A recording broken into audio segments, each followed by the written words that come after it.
દર્શક મિત્રો, કનેક્ટ ગુજરાતના સીજી એક્સપ્રેસ ન્યૂઝમાં હું આકાંક્ષા આપ સૌનું સ્વાગત કરું છું। નજર કરીએ દેશ દુનિયા અને રાજ્યની તમામ ખબરો ઉપર। અમદાવાદમાં વસ્ત્રાપુરમાં ગત મોડી રાત્રે BMW કાર ચાલકે ઇકો કારને ટક્કર મારી હતી, જેને કારણે ઇકો કાર અને BMWનો કચ્છરઘાણ બોલી ગયો હતો। આ અકસ્માતમાં ઇકો કારમાં બેઠેલા 2 લોકોને ઈજા પહોંચી છે। બનાવ અંગે પોલીસે BMW કાર ચાલક વિરુદ્ધ ગુનો નોંધ્યો છે। ગુજરાતમાં હવામાન વિભાગે આજે પણ હીટવેવની આગાહી કરી છે। આજે બનાસકાંઠા અને કચ્છ જિલ્લામાં યલો એલર્ટ હીટવેવ સાથે જાહેર કરવામાં આવ્યો છે। આજે રાજકોટ, ભુજ, ડીસામાં 33 ડિગ્રી તો અમદાવાદમાં 42 ડિગ્રી તાપમાન રહેવાની શક્યતા છે। વડોદરા શહેરના કુબેર ભવન ખાતે રાત્રે 8 વાગ્યે ત્રીજા માળે એસટી રેકોર્ડ રૂમની પાસે આવેલા ખુલ્લા ભાગમાં આગ લાગતા દોડધામ મચી ગઈ હતી।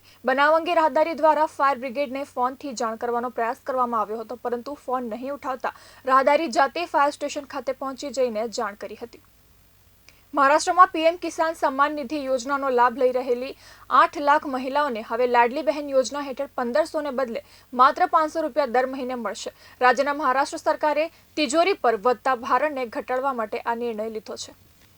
હવામાન વિભાગે આજે ગુરુવારે જયપુર અને જોધપુર સહિત 17 જિલ્લાઓમાં હીટવેવની ચેતવણી આપી છે।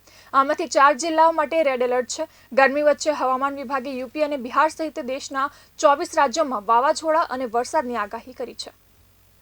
તમિલનાડુના રામનાથપુરમ જિલ્લામાં એક ઉત્સવ દરમિયાન 56 વર્ષીય ભક્ત કેશવનનું અંગારા વચ્ચે પડી જવાથી મૃત્યુ થયું હતું।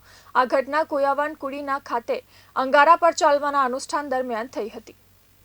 ભારત શસ્ત્રો ખરીદતા દેશોને સસ્તા અને લાંબા ગાળાની લોન આપી રહ્યું છે। લક્ષ્ય એવા દેશો છે જે અત્યાર સુધી રશિયા પાસેથી શસ્ત્રો ખરીદતા આવ્યા છે। રશિયા યુક્રેન યુદ્ધમાં ફસાયેલા હોવાથી આ દેશો હવે નવા વિકલ્પો શોધી રહ્યા છે। ભારત આનો લાભ લેવાનો પ્રયાસ કરી રહ્યું છે। પાકિસ્તાનના પંજાબમાં અમેરિકન ફાસ્ટ ફૂડ રેસ્ટોરન્ટ KFCના આઉટલેટમાં ઇઝરાયલ વિરોધી પ્રદર્શનકારીઓએ લૂંટ ચલાવી અને તોડફોડ કરી હતી। કટ્ટરપંથીના હુમલામાં KFCના એક કર્મચારીનું મોત થયું હતું। IPL 2025ની 33મી મેચમાં આજે મુંબઈ ઇન્ડિયન્સનો સામનો વાનખેડે સ્ટેડિયમમાં સનરાઇઝર્સ હૈદરાબાદ સાથે થશે। આ બંને ટીમ તેમની છેલ્લી મેચ જીતીને પરત ફરી છે। આમિર ખાન પહેલીવાર સાઉથ એક્ટર રજનીકાંત અને નાગાર્જુન સાથે જોવા મળશે। બોલિવૂડ બાદ હવે આમિર ખાન સાઉથ ઇન્ડસ્ટ્રીમાં પણ ડેબ્યુ કરી રહ્યો છે। તે ટૂંક સમયમાં રજનીકાંત અને નાગાર્જુન સાથે દક્ષિણની ફિલ્મ કુલીમાં જોવા મળશે। તો આ હતા કનેક્ટ ગુજરાતના આજનો સીજી એક્સપ્રેસ ન્યૂઝ। નવા સમાચારો અને વધુ અપડેટ માટે તમે જોડાયેલા રહો કનેક્ટ ગુજરાત સાથે। ત્યાં સુધી મને રજા આપશો। નમસ્કાર।